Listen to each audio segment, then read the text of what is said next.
The future, a world where the quest for truth has ended. Do you believe in the supernatural, Mr. Vandarius? I'm not enough.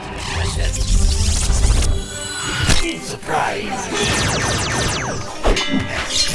The Shader will bring hell to Earth for thousands of years. Shock Division, kill them all!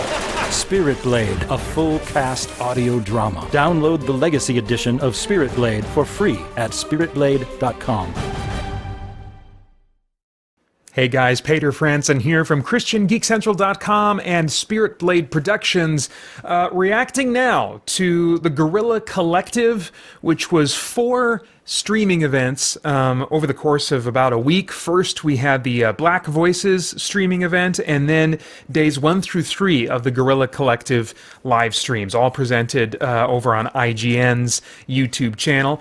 So there were just a ton of games. And so as I've been doing with all of my videos and segments celebrating what I'm calling UN-E3 2020, I'm just going to focus on the games that are of particular interest to me. I tend to be kind of an RPG type of gamer, although I like other games that have RPG elements, and mostly I just suck at action games, and so I just look for games that are cool and interesting and aren't going to be too hard for me to get through. So what looked promising, and also console, I tend to focus on console, PS4 in particular these days, but the first game that jumped out to me was anew, The Distant Light. This one is coming to PC and consoles, but the release window is TBA at this point. Over on anewthegame.com, the developers write, Anew the Distant Light is a single-player, open-world action and adventure game for PC and consoles that will appeal to fans of platforming, combat, exploration, and visual storytelling. In-game, you are a child with limited resources, waking up on a distant alien moon, 20 light-years from Earth. You must carry out a mission of critical importance and solve several mysteries, discover a dangerous alien world, and seek out game-changing equipment, upgrades, and vehicles to expand your options for combat and exploration. Now, I'm a big fan of what I call symphony-likes. Metroidvania gets tossed around a lot, but I specifically like the Metroidvanias that have RPG upgrades so that I can grind against weaker enemies, so I'm, not as much required to be a skillful, twitchy player when it comes to the harder enemies. And I can't confirm if this has an experience system or not, but in some of the extended gameplay that I saw, you're clearly gathering these orbs that are collected from almost every enemy you destroy, and I'm not sure if that's adding up to a currency of some kind that you use to upgrade. I'm hoping that it is. So much of this game just looks beautiful and haunting and odd. The animation style took some warming up to, but after watching some extended gameplay, and especially after hearing the music and the sound design, it's got a really beautiful score that is, it reminds me of like classic John Williams space epic, or like 70s, 80s space epic type of scores, but with a modern sensibility to it as well. But it's just a refreshing sound, at least in the trailer, and I'm hoping that that sound style, that music style, is going to carry over. I believe it will, because in an interview with the music director, he talked about really liking to work with live musicians, which the trailer music features very heavily. Anyway, it looks like, well, they've already said in the description it's got exploration and upgrading and stuff, and it also, at the end of the trailer, seems to indicate a family theme of some kind. I mean, they say that you're a child with limited resources, so somehow you're moving around in this little robotic suit or something, I'm not sure, and then of course you get eventually like giant mech suits on top of that. But there's a kind of a quiet, delicate moment at the end of the trailer where this child character you're playing as walks through a living room and approaches what looks like a father figure or a parent figure of some kind sitting on a recliner. And what that meeting is all about, if that's the culmination of the adventure, I don't know, but there seems to be some kind of a family theme, I think, in this game. And so anytime you can kind of just hold up the family in video games, I think that we could really use more of that in Western culture, because family, the idea of family is being redefined and diluted and wiped away in so many different respects, that to see the idea of the the traditional family concept, the biological and healthy functioning, family concept being held up in any way is something that I like seeing, and hopefully this game will do that. The next game that jumped out to me was System Shock. Now, this is a game that classic PC gamers have known about for years. It was influential in many ways, and a huge influence on games like BioShock and Prey and Dishonored, the genre that is kind of referred to as immersive sim. Really, as far as I understand, started with System Shock, a first-person kind of shooter-type exploratory experience that was on PC only. And Night Dive Studios has had the rights to this game for a number of years. I think back in 2015 or 2016, they started their remake of the original System Shock to bring it to PC and consoles, which is really cool news for me because playing BioShock really opened up a whole world of gameplay types to me that I had never, dared try to enjoy before. And so the idea that I could play in a refreshed, modernized way this classic that inspired BioShock and some other games that I really love is really, really appealing to me. It also has this really dark, kind of creepy sci-fi aesthetic where you're on a space station, there's a strange AI that you're interacting with, maybe a sinister AI. It's kind of unclear.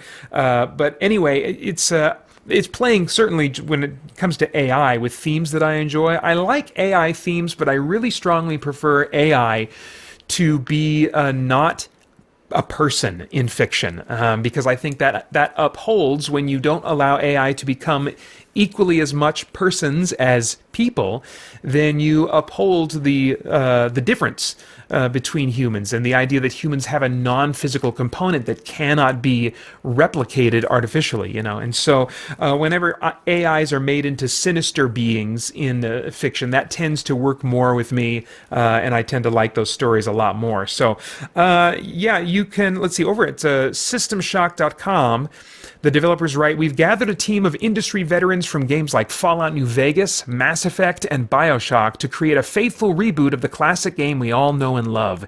In System Shock, you'll take on the role of a resourceful hacker as you explore and survive the terrors of Citadel Station brought on by a rogue AI named Shodan."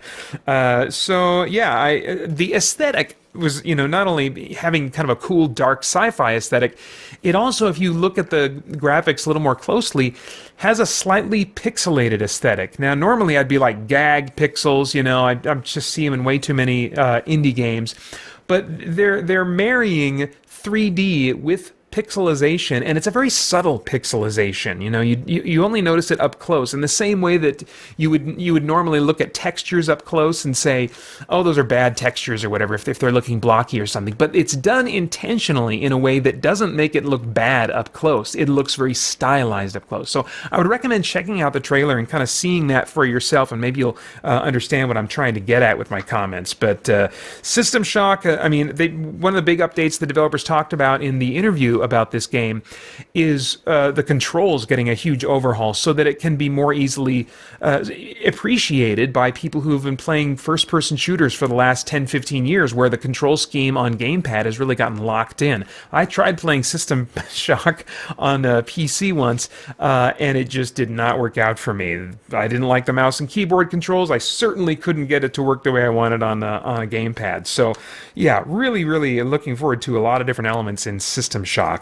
The next game I'll just briefly mention that jumped out to me is Baldurs Gate 3. This one's coming to PC and console. TBA release date. It's kind of like when they're done with it, then it'll be released, and I'm all for that with developers. Early access for this game is coming in August, maybe, they said in their early access trailer. Depends on COVID-19 related factors ultimately. There's going to be a big gameplay, I believe it's a live demo, that's going to be this Thursday, June 18th. So we'll get some extended gameplay and see where the team is at on the project right now. I had lost interest in this project for a while because I just had not been able to connect with Divinity Original Sin, and for reasons I won't go into, but also for reasons I won't go into right now, I am suddenly back into Divinity Original Sin, and for the first time really enjoying it. I think I've figured out how I personally can enjoy this game, how I make that work. And I'll talk more about my obstacles to enjoyment and what I discovered to help me really enjoy it this weekend, I think, on the Christian Geek Central podcast. So you can keep an eye out for that if you're curious. Anyway, the next game, Gestalt, Steam and Cinder. This is a 2D pixel art action platformer type thing coming to PC and consoles in 2020. You know, those kinds of games are a dime a dozen, even if they're Metroidvanias, as this one seems to be. Those seem to be a dime a dozen. But the much sought after by me genre of what I call symphony-likes, that has those RPG upgrading elements with experience systems and stuff, so you can grind and build yourself up that way, they seem to be present in the trailer for this game. It's a very brief moment that shows you able to boost, upgrade your static statistics. So your strength and dexterity and hit points and stuff like that.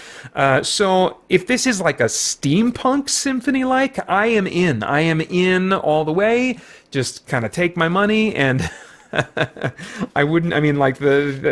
subcategory of Metroidvania is rare enough that pretty much whenever one comes out, I'm going to buy it and probably have a real good chance of enjoying it. So that one's coming fairly soon to both PC and consoles. I put that in quotes because I couldn't find much information at all on the developer's actual website for the game, and one site that I found reporting on it said that it was coming to PC and consoles 2020, and they listed off, I think Xbox One, PlayStation 4, and Switch, but they didn't cite where they found that information, so I can't confirm that, but I'm really hoping that that's accurate information, and that Gestalt, Steam, and Cinder will be in my collection sometime this year. Then I'm going to mention once again during my celebration of UN-E3, this is probably going to be the third time I've mentioned this game, that's Metal Hellsinger. This is coming to PC and consoles on 2021, in 2021. It's a rhythm shooter, a first-person rhythm shooter where you get extra points and presumably maybe upgrades or status performance enhancements when you shoot and finish off your enemies to the beat of the screaming heavy metal music that is playing throughout the level. What I discovered with this, with some of the additional footage that I've now seen because of the Guerilla Collective, is that melee is also an option in this. It does predominantly look like a shooter still, like a double fisting, gun in each hand shooter if you want, or a shotgun, but there's definitely like times where the player's using like a melee weapon, a blade weapon of some kind, and a magic skull, which I'm not clear. Troy Baker does the voice for it apparently, but I don't know what its purpose is exactly in the game. Looks like it was maybe doing some magic-y type stuff, and so, man, if you add that kind of variety to a game with this kind of concept, it's even more appealing to me. And a little detail that I noticed in the sound design recently was like when you're using a shotgun, if you've got the music boom boom doing this beat, okay, and then you make a shot, boom. Well, the cocking sound is designed specifically to sync up with the offbeats of the track. So you got the track, you go on, the guy screaming, rah, rah, rah, whatever he's screaming, then you go boom, boom, boom, boom, it's like this really cool, like they fit that timing of the cocking of the shotgun into the gameplay so that it adds, as a player, not only with your blast itself, but with your cocking of the gun, you are adding to the rhythm of the track that you're experiencing as you play. Not only that, but the developers also revealed that the music tracks are layered. And what that means is you can just start out with a simple rock beat going on, maybe some bass action going on, maybe it's a guitar riff now and then.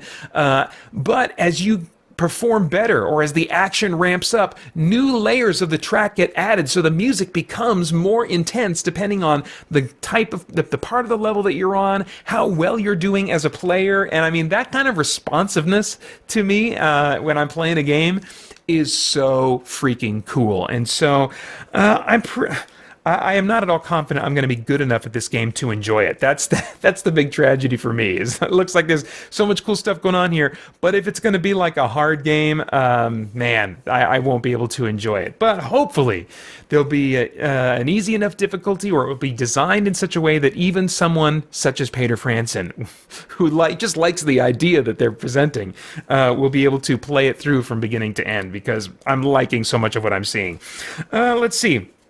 A brief announcement from Larian Studios, who are working on the upcoming Baldur's Gate 3 game, is that Divinity Original Sin 2 has received a new gift bag DLC for everyone who owns Divinity Original Sin 2 Definitive Edition. It's called The Four Relics of Rivellon, and it's new content that will get your characters back into the game and exploring the land and finding new equipment, cool legendary equipment, fighting new bosses, including an undead dragon, and all of that available now, for free and available now. And that's the kind of stuff during a normal E3 season that I love to see. And I feel like there's been a couple instances of that, a couple other games that have been like available now, and I think with the added focus and spotlight on a lot of AA or indie caliber games, we're seeing more of those kinds of things, like, hey, this is available now, because it's more typical of those types of games to not have as big of marketing campaigns, and so they can just say, boom, here it is, and so that's been really cool to see. And in particular, as someone who's just now discovered that, oh my gosh, I can love Divinity Original Sin, this was just a little thing for me to look forward to potentially if I continue enjoying that game and get the sequel. So all right, two more games to... No, more than that. There was a lot going on in the Guerilla Collective days. Star Renegades was the next game. This one, let me actually jump over to the website really quick. StarRenegades.com reads, from the makers of Halcyon 6 Starbase Commander comes Star Renegades, a challenging tactical roguelite RPG set in an endless interplanetary rebellion against the Imperium. Lead a ragtag squad of rebels in their desperate fight against overwhelming odds and an evolving merciless adversary. So that's a lot of blah, blah, blah text. Let's jump down and look at the features here, which include outwit your foes with interrupts, counters, and combos in our fast-paced, tactical, turn-based timeline battle system. So there's a lot going on in that description there that makes me wonder, exactly, okay, timeline battle system, what does that mean? Or, tactical, turn-based, I know what that is, but how is it fast-paced? The trailer certainly looks, like it's pretty fast-paced. Explore hauntingly beautiful landscapes, ruins, and procedurally generated dungeons in your mission to overthrow the Imperium. That could be cool. I mean, procedurally generated can definitely go in a positive direction or in a negative, stale direction. But looking at the visuals, I mean, the detail and variety in the sprite pixel animation is almost kind of jaw-dropping to me. I'm like, that takes so much work. They put so much time and effort to make this pixel animation look so cool. And I mean, just detailed and beautiful and varied. And anyway, continuing on here, it says, survive the relentless onslaught of a procedural adversary system that generates unique enemies and bosses that evolve as you play. Now, I'm someone that when I'm playing a game, I love to have a wide variety of enemies in terms of visually what they look like, in terms of what they do. I like those monster movies where you're always discovering what is the weirdness of this creature over the course of the movie. And so I like lots of monster and enemy variety. And so I'm really curious about a game that, isn't just like procedural in its layout of levels, but it's procedural in its creation of enemies. I mean, that's like, on what basis do they evolve? Are they evolving in response to the tactics you tend to use? I mean, that could certainly paint me in a corner. I can see that working against me, but just that whole concept really has me interested in this game, and I was already leaning forward because of the visual aesthetics. Finally, it says, unlock, trade, and upgrade your rebels with tons of weapons, loot, and gear. Hey, that's what I want. That's what I want in an RPG. Lots of cool upgrading, lots of cool loot and gear, and that 2.5D pixel animation where it's 2D sprites, but they use perspective and some other cool 3D 3D effects to really bring it alive in a neat way. It reminds me a little bit of that Square Enix game, Octopath Traveler, a little bit. Yeah, really, really cool looking. So that one is, I believe, coming to PC and console. I think that's the only reason I included it on my list here, but I'm not seeing where I found that information immediately in front of me. So hopefully that is correct, that it is coming. Gosh, I don't even know. Oh, it's coming. It says coming spring 2020. So I'm a little confused. Okay, Gematsu reports that it is coming out for Steam in 2020 and for PlayStation 4, Xbox One, and Switch at a later date. So that's exciting news to me. And let's see here. The last game on my list for the Guerilla Collective streams is Haven. I've mentioned this game before in my celebration of UN-E3 2020. This is an RPG adventure. It's about a couple that escape a lost world to be together and to basically start a life together. You play as both characters all the time as one player, or there's drop-in, drop-out co-op. And that really got my attention, especially because of the theme of this game, making me think that maybe my wife would want to sit down and play this game with me, or try it out at least. You're basically on this strange alien planet that you've kind of crashed on, from what I understand, and you're gathering resources from the environment to help you continue surviving in your ship that's crashed, or you're repairing your ship with resources that you find, and you're just in general trying to make a life for yourselves playing as this couple. There is some combat in it. That doesn't look like it's a major focus of the game, but equal to the exploration and the resource gathering and stuff like that. It looks like it's turn-based, but with a kind of in a real-time type of mode where you are like having to hold down buttons in order to charge up and then activate whatever action it is that you're wanting to take. And there's synergy between the two characters. Like if you both choose to do a blast attack at the same time, then you can combine your blast power for a more powerful attack. And in the extended demo that I saw, there's even like when you choose to do that, this spinning wheel that comes up that if you both kind of like hit buttons at the same time together, you can get an extra powerful attack on top of the one that you would normally get just from choosing to do that action together at the same time. And there seems to be some kind of a synergy system. I don't know if they're calling it that, but that's the word that comes to mind. In the dialogue, now and then in the dialogue, or after pulling off a cool combat thing together, there'll be a little symbol that shows up and seems to indicate that, like, okay, the bond of this couple is strengthened, or it's weakened in some way. Just their ability to work together, to live together. This is conceptually. What stands out to me so strongly about this game is it's not about a couple that might be interested in each other, It's about an established couple. It's not about a will they, won't they kind of thing. Will the relationship work out or won't it? No, the relationship is there, it's present, it's existed apparently prior to the start of the game, and this is about starting a life together and, as they describe it, about everyday love, It's like the beginning of the happily ever after, and in movies, at least back in the day when, more people cared about the concept of marriage than they do today, certainly, you would have at the end of the story, the couple gets married and they just go off into the sunset and, that's their happily ever after. But this is about the first day after. That's the impression I get. The first day after that happily ever after starts, it's kind of analogous to, a couple that just got married. And now they're, getting a small apartment together, trying to figure out, okay, how do we divide up the chores? How do we just kind of live together like this, and how do we make a life for ourselves, build a life for ourselves? And that's something that, I would love to see in more games. I mean, I think we're a long way away from our culture really caring about marriage like it used to.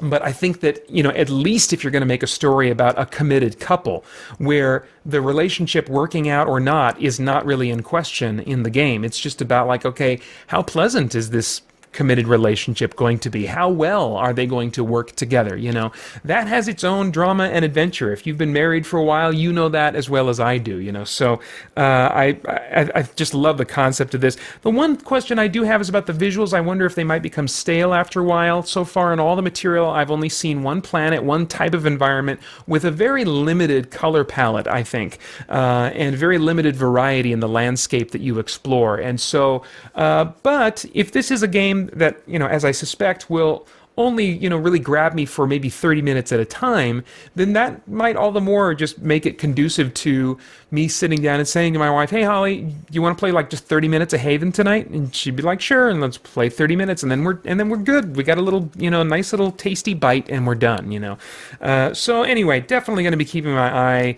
on Haven. And that one is, let's see here, I don't think is there a date for that? Let me check. 2020 is the release date for Steam, Xbox One, Switch, PS4, and other PC stores, they say. So, yeah, still coming this week. I may or may not be reacting to the IGN Expo Day 3 or 4 or whatever it is today. We'll see if there's anything that I feel like reacting to there.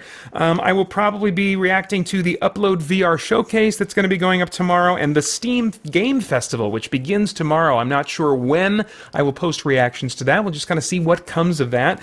And then on Thursday, IGN Summer of Gaming live streams, including that Baldurs Gate 3 demo, is going to be going up. So there's a good chance I'll react to that. And I definitely plan to react to the EA Play event, also coming this Thursday. So you can stay tuned for that.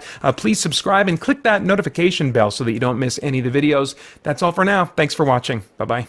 The future, a world where the quest for truth has ended. Do you believe in the supernatural, Mr. Vendarius? Surprise! The Shader will bring hell to Earth for thousands of years. Shot division, kill them all! Spirit Blade, a full cast audio drama. Download the Legacy Edition of Spirit Blade for free at spiritblade.com.